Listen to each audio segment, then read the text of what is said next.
La Belgique, le préservatif et le pape. La Belgique est le premier pays du monde à avoir condamné officiellement les propos de Benoît XVI, qui avait, je vous le rappelle, déclaré en Afrique que le préservatif aggravait l'épidémie du sida.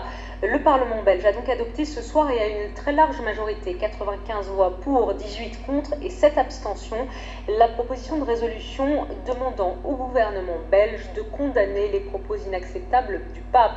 Et nous sommes en ligne avec Denis Ducarme. Bonsoir, vous êtes député du mouvement réformateur et vous êtes à l'initiative de cette motion. Pourquoi avoir proposé un tel texte? Est-ce que c'est le rôle du Parlement d'un pays de condamner les propos du pape? Bonsoir. En tout cas, le choix de réagir par voie diplomatique et de ne pas se limiter à une déclaration, une réaction politique simple était important pour nous, dans le sens où le pape, s'il est chef de l'Église catholique, est également chef de l'État Vatican. Nous avons un ambassadeur comme 170 pays auprès du Vatican, et nous pensons que lorsque le pape se rend en Afrique, où 25 millions de personnes sont malades du sida, avoir des propos qui indiquent que la distribution des préservatifs aggraverait l'épidémie est irresponsable. Nous le faisons savoir par voie diplomatique. Que va-t-il se passer maintenant? Qu'est-ce que vous espérez une fois que cette motion est passée au Parlement?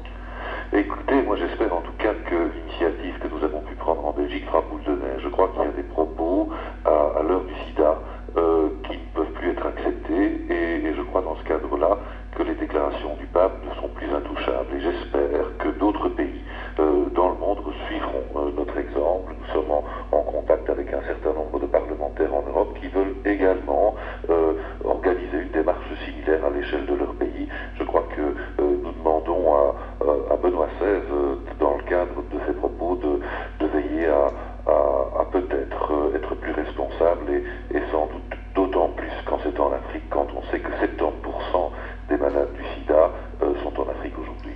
Vous dites que vous espérez que les propos du pape ne soient plus intouchables désormais. Concrètement, sur cette affaire-là, vous espérez qu'en faisant boule de neige, si plusieurs pays condamnent ainsi les propos de Benoît XVI, ils y reviennent? Vous pensez vraiment que ça peut marcher? Écoutez, moi je crois en tout cas que on parle de santé publique, on parle du sida.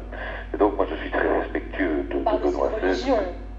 Non, on parle de santé publique. Quand vous abordez la question du sida, de l'épidémie du sida et de la manière dont il faut lutter contre cette épidémie, les Nations Unies, le rapport qui a été publié en 2008 indique noir sur blanc, gravé dans la réalité, que les préservatifs sont un moyen essentiel pour lutter contre l'épidémie. Donc quand Benoît XVI s'exprime par rapport à cette épidémie, il fait de la santé publique, je ne sais pas si c'est tout à fait son rôle, et je crois qu'il doit se cantonner, peut-être un petit peu plus dans le cadre en tout cas de cette maladie, à la sphère spirituelle. Merci beaucoup en tout cas Denis Ducarme. Je rappelle que vous êtes député du mouvement réformateur.